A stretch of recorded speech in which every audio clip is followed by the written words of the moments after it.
दोस्तों, आज एक बहुत इंपॉर्टेंट टॉपिक पे बात करते हैं। आपने मेरे पर्चों पे देखा होगा और मेरे को बात करते हुए भी सुना होगा कि आफ्टर अ हेयर ट्रांसप्लांट आपको 7 से 10 दिन तक एक्सरसाइज नहीं करनी।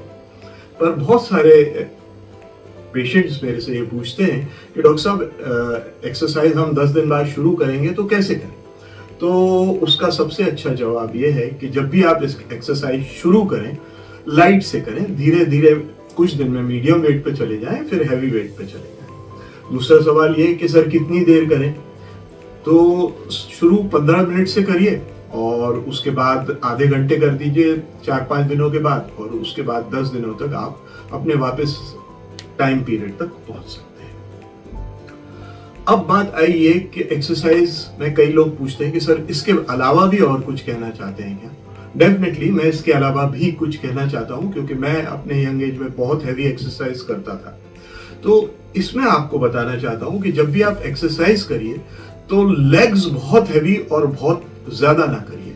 मेरा कहने का मतलब ये है कि लेग्स हफ्ते में 2 दिन से ज्यादा नहीं होने चाहिए, और लेग्स बहुत हैवी वेट से नहीं करने चाहिए। उसके रिपीटिशंस आप भले ही बढ़ा लीजिए, पर बहुत हैवी वेट्स यूज नहीं करिए। जब हम ये लेग्स की मसल्स जो है हमारी, वो they are the hugest muscles of our body, और जब ये ब्रेक डाउन होती है हैवी वेट के इस्तेमाल करने से, तो मेलिस्ट्रॉन करके एक केमिकल निकलता है which acts 1:5 times less potent then testosterone पर निकलता है। तो हम एक तरफ तो टेस्टोस्टेरोन की वजह से बाल खो रहे हैं, उसके जैसा सब्सटेंस निकलेगा तो उससे भी बाल खोएंगे हमारे। तो ये हमको ध्यान रखना है कि लेग्स हमको हफ्ते में 1 या 2 दिन करना है, इससे ज्यादा नहीं करना। इसके अलावा भी बच्चे मेरे से पूछते हैं कि सर हम और क्या करें? तो आपको देखिए, एक तो आप अगर कोई भी चीज आप यूज करते हैं, जैसे L-आर्जिनिन है, केराटिन है, ये आप 40 साल की उम्र तक यूज कर सकते हैं। उसके आगे इसको यूज करना ठीक नहीं रहेगा आपके लिए। अलावा इसके समथिंग लाइक टेस्टोस्टेरोन है, डुल्डास्ट्रोन है, डायनाबॉल है, ये चीजें आपको यूज नहीं करनी है, क्योंकि इसके इफेक्ट्स टेस्टोस्टेरोनिक या एनाबॉलिक होते हैं और इससे आपके बाल जा सकते हैं।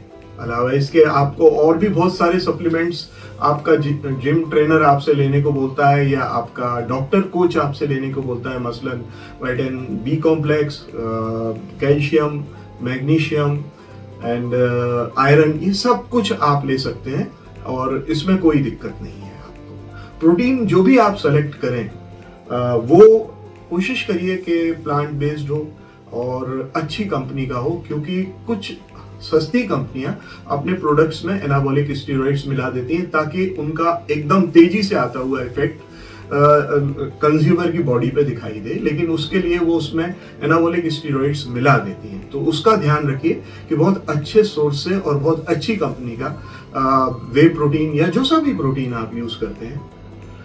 तो आपकी एक्सरसाइज कोशिश करिए कि 1 घंटे में आप कंप्लीट कर लें, और इसके अलावा हर रोज एक्सरसाइज ना करें, हफ्ते में 1 दिन ऑफ डे रखें। एक्सरसाइज में कार्डियो का समावेश करें।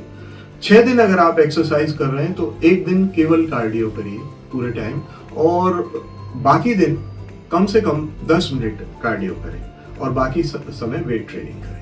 इसके अलावा एक बात और कहना चाहूंगा, बहुत इंपॉर्टेंट है।